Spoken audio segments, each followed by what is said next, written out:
How to delete stickers on your iPhone. Hello everyone, I am Bishaka and welcome to our channel. Now let's get right into the tutorial.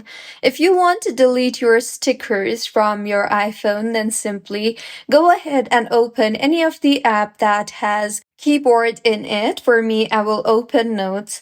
Now go ahead and open the keypad on your screen, and once you have the keypad, tap on the globe icon on the bottom left of your screen, and here you will see the option for stickers.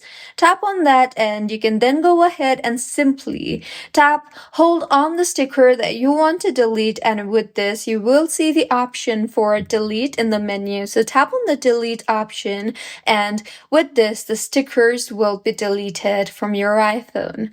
So this was about how you can delete sticker on iPhone. If you find this tutorial helpful, please like the video and do comment if you have any queries. Also, do subscribe to our channel for more helpful tutorials like this. See you on the next one.